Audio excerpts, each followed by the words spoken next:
حکیم الامت مولانا شفیع صاحب تھانوی رحمۃ اللہ علیہ فرماتے ہیں جس کو کام کرنا ہوتا ہے وہ نظام بناتا ہے، انتظام کے بغیر کام نہیں ہوتا، اور انتظام معمول نبوی صلی اللہ علیہ وسلم میں سے ہے۔ آپ صلی اللہ علیہ وسلم کے کام ایک انتظام سے ہوا کرتے تھے، انتظام سے بڑی برکت ہوتی ہے، بے انتظامی سے بے برکتی ہوتی ہے۔ جس گھر میں انتظام ہی نہیں ہے، پتہ ہی نہیں کتنا آ رہا کتنا جا رہا، بے برکتی پریشان ہے، آخری دنوں میں بیچارے دوا دارو کے لیے بھی پیسے نہیں۔ جو لوگ انتظام سے چلتے ہیں وہ بڑے آسانی سے رہتے ہیں، ایک نظام بنایا ہوا ہے انہوں نے، بھائی اس طرح سے چلتے ہیں، ایک نظام بنایا ہوا ہے، انتظام سے چلتے ہیں، بے انتظامی سے بے برکتی ہوتی ہے۔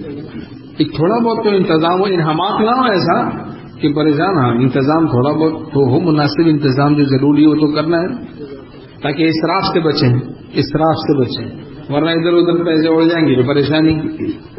جب بھی خیال ہو کہ یہ چیز لے لو تو آدمی سوچے کہ اس کی ضرورت ہے کہ نہیں ہے۔ ضرورت وہ ہوتی ہے جس کے نہ ہونے سے ضرر ہو، اس کے نہ ہونے سے کیا ضرر ہوگا، اور جتنی چادر ہو اتنے پاؤں پھیلانا چاہیے۔ اب چادر سے زیادہ پاؤں پھیلانے کی فکر کرتے ہیں، جتنی چادر ہو اتنے پاؤں پھیلانا چاہیے۔ شادی بیاہ میں قرض لے کے جناب خرچ کر رہے ہیں، اس کی ضرورت نہیں، ولیمہ کرنا ہے وہ ساتھ نہیں ہے 100 آدمیوں کو کھلانے کی، کوئی بات نہیں، شریعت نے آسانی رکھی ہے، سنت کی نیت سے 3 آدمی کو کھلا دیں، ولیمے کی سنت ادا ہو جائے گی۔ لیکن نیت میں کچھ گڑبڑ ہوتی ہے ہم لوگوں، تو اس کی وجہ سے پریشان رہتے ہیں۔ جس نے استخارہ کیا وہ نامراد نہیں ہوا، وہ نادم نہیں ہوا جس نے مشورہ کیا، اہل سے مشورہ کر لے، کسی اللہ والے سے مشورہ کر لے، پھر ندامت نہیں ہوتی، پچھتانا نہیں پڑتا۔ اور جس نے خرچ میں میانہ روی اختیار کی وہ تنگ دست نہیں ہوا۔ اب کتنا آسان سا گور بتا دیا گیا، خرچ میں میانہ روی، بس جو چیز دیکھی بس دل کو بھا جاتی لے لیتے ہیں جوش میں، پھر بعد میں دیکھو تو بیچارے پریشان ہیں۔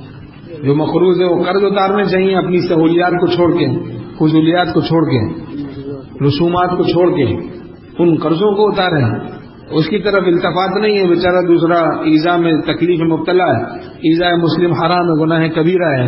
کبائر کے ساتھ ولایت کہاں جمع ہوتی ہے؟ دیکھیں دکان ہے کھول لی، انتظام نہیں ہے، اب وہ خالی ہوتی جا رہی ہے۔ 100 روپیہ آمدنی ہے، 120 روپیہ خرچ ہے، تو 20 روپیہ دیمک کی طرح دکان کو کھا جائیں گے، لیکن نظام نہیں۔ حضرت مفتی شفیع صاحب رحمۃ اللہ علیہ فرماتے تھے 20 روپیہ آمدنی ہے، 18 سے زیادہ خرچ نہ کرو، 2 روپیہ بچاؤ۔